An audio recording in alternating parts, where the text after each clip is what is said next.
সাংবাদিক বন্ধুগণ, আমরা পরে যে আলোচনাগুলো হয়েছে সকাল থেকে এবং এখন পর্যন্ত কয়েকটি বিষয়তে আগে আপনাদেরকে বলেছি, আর মূল কনক্লুশনে যে কয়েকটি বিষয়ের উপরে গুরুত্ব দেওয়া হয়েছে সেগুলো এখন আমি আপনাদের কাছে বলতে চাই।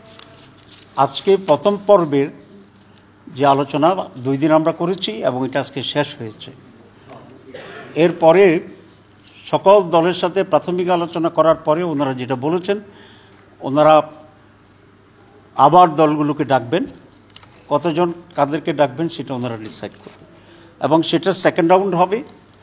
ওইখানে যে সমস্ত বিষয়গুলো ইতিমধ্যে ঐক্যমত্য হয়ে গিয়েছে সেগুলো তো ফাইনাল হয়ে যাবে, আর যে সমস্ত বিষয় মেজর স্টেক হোল্ডার যারা আছে তাদের ভিতরে ডিফারেন্স হচ্ছে, সেই ডিফারেন্সগুলো নিয়েই একসাথে আলাদাভাবে পড়বে, আবার একসাথে বসেও একটা কনসেনসাস তৈরি করার জন্য ওনারা উদ্যোগ নেবেন। এটা হচ্ছে প্রক্রিয়াগতভাবে। এবং আজকে একটি বিষয় আলোচনা হয়েছে যে আমরা যে সমস্ত বিষয়ে ঐক্যমত্য পোষণ করব অথবা ঐক্যমত্য হয় নাই কিন্তু অত্যন্ত গুরুত্বপূর্ণ পরিবর্তনের জন্য অত্যন্ত গুরুত্বপূর্ণ, এই সবটাকে ইস্যু করে কী পদ্ধতিতে এটা আইনগত ভিত্তি পাবে এই আলোচনা হয়েছে। সেক্ষেত্রে বাংলাদেশ জামাত ইসলামীর পক্ষ থেকে আমরা খুব স্পষ্টভাবে বলেছি আমরা গণভোট চাই। গণভোটের মাধ্যমে আমাদের জুলাই চার্টার হোক, ন্যাশনাল চার্টার হোক এবং চার্টারের বাইরেও যদি কোনো ইম্পর্টেন্ট ইস্যু থাকে সেটাকে ইনক্লুড করে বাংলাদেশ জামাত ইসলামী গণভোট চায়। গণভোটের মাধ্যমেই এটা আইনগত চূড়ান্তভাবে এটা ফাইনাল করবে। আমরা গণভোট কেন চাই? কারণ গণভোট হচ্ছে সকল মানুষের মনের প্রতিনিধিত্বমূলক একটি ব্যবস্থা। সুতরাং সাধারণ মানুষই তো এখানে সিদ্ধান্ত নেবে, দেশের মালিক তো আমরা সকলে। গণভোটের মাধ্যমেই আইনগতভাবে এটার ভিত্তি হবে, এটার সামাজিক ইমপ্যাক্ট আছে, রাজনৈতিক ইমপ্যাক্ট আছে, পলিটিক্যাল রিপ্রেজেন্টেশনের যে বিষয়টা আছে সেটার ইমপ্যাক্ট আছে। সুতরাং এই জামাত এটারে আইনি ভিত্তি দেওয়ার জন্য গণভোটের প্রস্তাব দিয়েছে। 2 নম্বর হচ্ছে তত্ত্বাবধায়ক সরকার গঠনের ব্যাপারে আমরা 2টা প্রস্তাব দিয়েছি। একটা প্রস্তাব আমরা দিয়েছি যে জাস্ট আউটগোয়িং চিফ জাস্টিস উনি হবে। আর একটা আমরা প্রস্তাব দিয়েছি যে কেয়ারটেকার প্রধানের জন্য একটা সার্চ কমিটি হবে। সেই সার্চ কমিটির কীভাবে ফর্ম হবে সে ব্যাপারে আমরা ডেফিনেট প্রস্তাব দিয়েছি। সেটা হচ্ছে যিনি প্রধানমন্ত্রী থাকবেন তিনি, বিরোধী দলীয় প্রধান যিনি থাকবেন পার্লামেন্টে তিনি, এবং প্রধান বিচারপতি, এক্সিস্টিং প্রধান বিচারপতি, অ্যাক্টিং প্রধান বিচারপতি, এই 3 জন মিলে সার্চ কমিটি হবে এবং এই সার্চ কমিটি একজন কেয়ারটেকার চিফকে ওনারা মনোনয়ন দান করবেন। এরপরে আমরা যেটার উপরে জোর দিয়েছিলাম সেটা হচ্ছে প্রধান বিচারপতি নিয়োগের যে পদ্ধতি, আমরা খুব স্ট্রিক্টলি বলেছি যে এটা অ্যাকর্ডিং টু সিনিয়রিটি হবে। এখানে আমরা অনেকবার এটা ব্যর্থ দেখেছি এবং এই ব্যর্থ আমাদের জন্য কোনো সুফল আনে দেয়নি। সেই জন্য আমরা বলেছি যিনি সিনিয়র মোস্ট ওনা থেকেই আপিলেট ডিভিশনের তাকে বিচারপতি করতে হবে। এখানে অন্যথা করাটা সমীচীন হবে না, ঠিক হবে না। এরপরে এবং অবশ্যই আমরা এটা আলোচনা করেছি যে এমন ব্যক্তি হইতে হবে যার বিরুদ্ধে জুডিশিয়াল কাউন্সিলে কোনো সুপ্রিম জুডিশিয়াল কাউন্সিলে কোনো ধরনের অভিযোগ যেন না থাকে। এরপরে আমরা যেটা আলোচনা করেছি সেটা হচ্ছে জনপ্রশাসনের জন্য একটি স্থায়ী কমিশন গঠন করা, যে কমিশনের মাধ্যমে জনপ্রশাসন যে ডিপার্টমেন্টগুলো আছে সেগুলোকে রান করবে। আজকে অবশ্য আলোচনা হয়নি, কিন্তু আমাদেরকে যে প্রস্তাবনার দিকগুলো তারা দিয়েছিল সেখানেও আমরা বলেছি যে ইন্ডিপেন্ডেন্ট জুডিশিয়ারিকে আমরা সমর্থন করি এবং একটি জুডিশিয়ারি সেক্রেটারিয়েট তৈরি করার জন্য আমরা সেখানে বলেছি, যাতে করে আমাদের ইন্ডিপেন্ডেন্ট স্বাধীন যে বিচার ব্যবস্থার কথা বলছি এবং জুডিশিয়ারিকে সেপারেট করে দেওয়ার আমরা কথা বলেছি সেটাকে এটা সাপোর্ট করে। কারণ তখন একটা ইন্ডিপেন্ডেন্ট সেক্রেটারির মাধ্যমে তারা সব কিছু কন্ট্রোল করবে এবং সত্যিকার অর্থে ইন্ডিপেন্ডেন্ট জুডিশিয়ারির একটা রূপ এবং প্রক্রিয়াগত দিকটা আমরা পাব। এই কয়েকটি ছিল মৌলিক, কিন্তু কথা তো অনেক হয়েছে, অনেক আলাপ আলোচনা হয়েছে। আমাদের পরিবেশ খুবই হেলদি ছিল, আমরা খুবই আন্তরিকভাবে ওনারা চেষ্টা করছে, জামাতি আমরা চেষ্টা করেছি। আমরা একটা কথা খুব পরিষ্কারভাবে ওনাদেরকে বলেছি যে জামাত ইসলামী দলীয় দৃষ্টিকোণ থেকে কোনো রিফর্ম চাইবে না। আমরা যে সমস্ত প্রস্তাবনা জমা দিয়েছিলাম, আজকে কোনো কোনো বিষয়ে আমরা আমাদের পূর্বের প্রস্তাবনাকে চেঞ্জ করে ওনাদের সাথে ঐকমত্য হয়েছি, ঐকমত্য পোষণ করেছি এবং নতুন কিছু প্রস্তাবনা আমরা আলোচনা করেছি যেটা তারাও এগ্রি করার ব্যাপারে একমত হয়েছে। সুতরাং বাংলাদেশ জামাত ইসলামী দলীয় স্বার্থ, সংকীর্ণ কোনো রাজনৈতিক দৃষ্টিভঙ্গি এবং কোনো সুবিধাবাদী চিন্তার ভিত্তিতে আমরা কাজ করব না। আমরা দেশের জন্য, মানুষের জন্য যেটা কল্যাণকর সেটাকেই আমরা প্রাধান্য দিয়ে এই রিফর্মসে আমরা আমাদের ভূমিকা থাকবে। আমি প্রথম পড়েছি, যেমন আমি ওই দিনও বলেছিলাম Jamaat is for the people, of the people, by the people. আমরা আরেকটা বিষয় খুব জোর দিয়েছি যে সেটা হচ্ছে প্রত্যেকটি জায়গাতে একটি নৈতিকতার প্রতিফলন যেন থাকে, সেটা আমরা করব।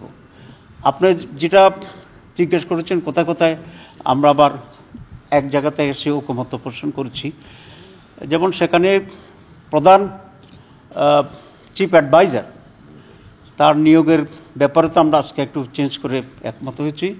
আর সবচেয়ে বেশি হয়েছি ওনাদের প্রস্তাবনা ছিল যে চিফ অ্যাডভাইজার বাকি সদস্যদেরকে নিয়োগ করবেন এককভাবে। আমরা বলেছিলাম যে এটা একটা কমিটি থাকবে, চিফ অ্যাডভাইজার নিয়োগ ওই কমিটির সাথে পরামর্শ করেই চিফ অ্যাডভাইজার বাকি অ্যাডভাইজারদেরকে নিয়োগ দান করবেন। অনেক আলোচনা হয়েছে, পরে আমরা এটা ওনাদের সাথে একমত হয়েছি যে চিফ অ্যাডভাইজারকেই এই অথরিটিটা দেওয়া দরকার। এবং আগে ওইটাই হয়েছে, কারণ ওনার যে ওয়ার্কিং টিম থাকবে সেটা সিলেকশনের ব্যাপারে যদি ওনার স্বাধীনতা না থাকে তাহলে মাত্র 3 মাসের একটা গভর্নমেন্ট এখানে নিজেদের ভিতরে যদি আবার ঐক্য না থাকে তখন স্পিড থাকবে না এবং যথাসময়ে নির্বাচন অনুষ্ঠান করা ডিফিকাল্ট হয়ে যাবে। তো এই যুক্তিতে আমরা ওনাদের যে প্রস্তাবনা সেটাকেই আমরা গ্রহণ করেছি। একমতে পড়ছি তো প্রায় 127টার মতো জায়গায়, 166 প্রপোজাল ছিল, মোর দেন 166 প্রপোজাল ছিল। তার মধ্যে আমরা 120-এর অধিক আমরা একমত হয়েছি। সবগুলো তো গণিয়ে আসছি না, দেখতে হবে। যেটা বললাম আজকে চিফ অ্যাডভাইজারের অন্যান্য অ্যাডভাইজার নিয়োগের ক্ষেত্রে যেটা ছিল সেটাতে আমরা একমত হয়েছি। চিফ অ্যাডভাইজার কিভাবে গঠন হবে,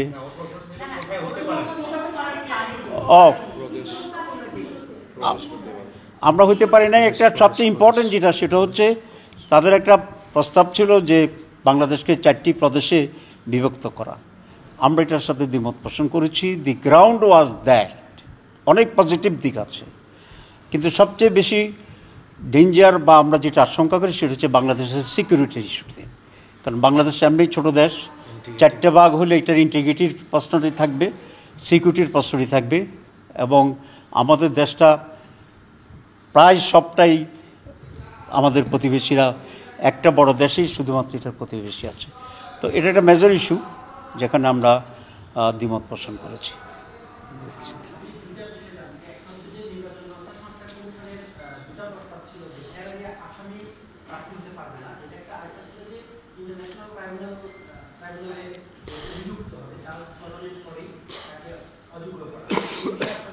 না, এখানে দুটো বিষয় আমরা বলেছি পরিষ্কার করে।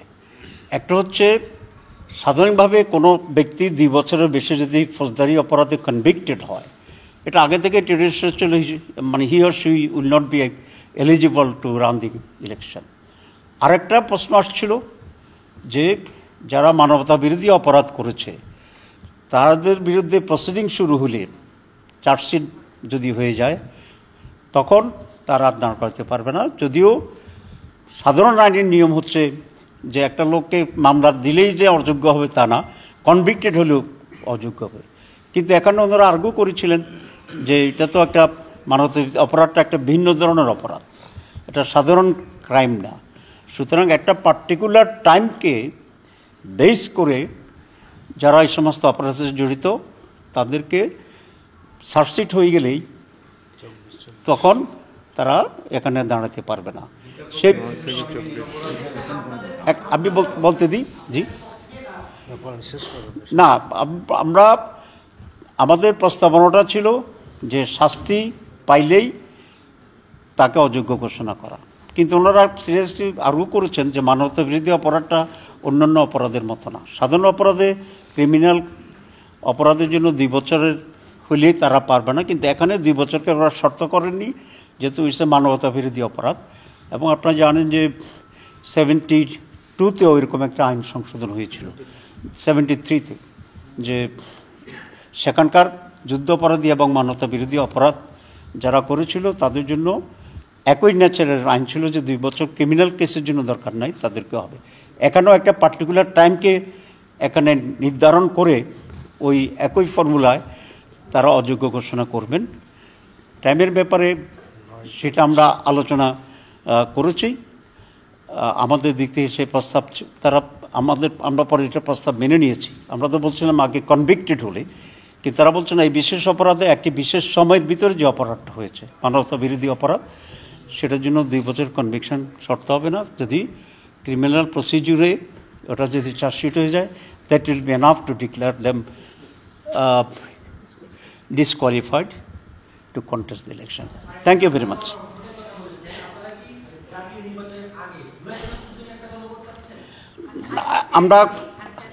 আমরা এটাকে নাম যেই হোক, এখনকার যে ঐক্যমত্য হবে সেটার জন্যই আমরা গণভোট চাচ্ছি। আমরা আর একটা কিছু চাচ্ছি যে কেয়ারটেকার সরকার অধীনে both national election and local government election হইতে হবে।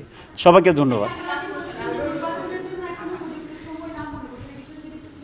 না, আমরা মনে করি যে একটা ন্যাশনাল আমাদের যে একটা গভর্নমেন্টের আর একটা গভর্নমেন্টের মাঝে ব্রিজটা হচ্ছে ইন্টারিম গভর্নমেন্ট। ইন্টারিম গভর্নমেন্ট অনেক লম্বা সময় থাকার বিষয় নয়।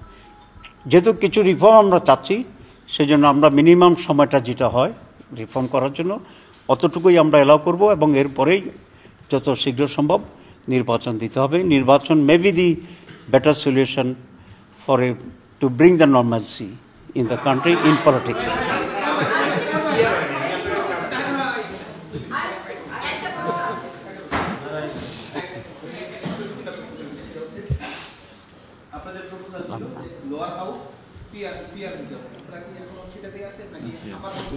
না, আমরা দুটা নির্বাচনেই লোয়ার হাউস আপার হাউস নির্বাচন দুটাতে পিআর সিস্টেমেই আমরা স্টেজ করেছি।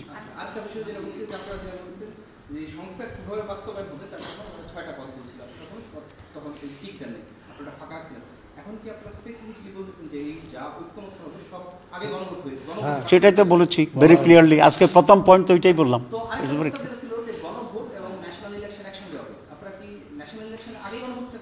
না, আমরা এই বিষয়ে কখন হবে আমরা বলছি ফার্দার আলোচনা করব, but hour principal policy statement হচ্ছে ইটস এ গণভোট। যে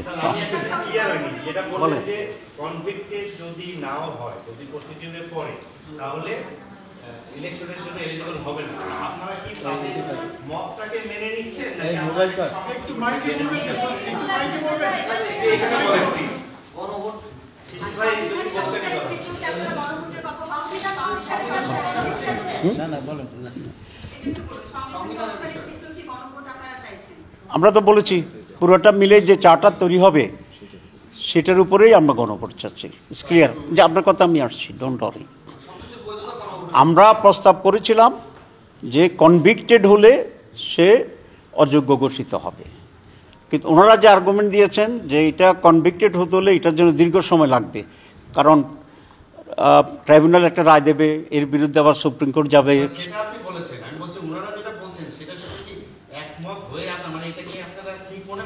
না, আমরা বলছি মানবতা বিরোধী অপরাধের জন্য স্পেশাল টাইপের যে ল সেটাকে এক্সিকিউট করার জন্য ওনাদের সাথে ওনারা যেটা বলছেন আমরা ঐক্যমত্য পোষণ করেছি।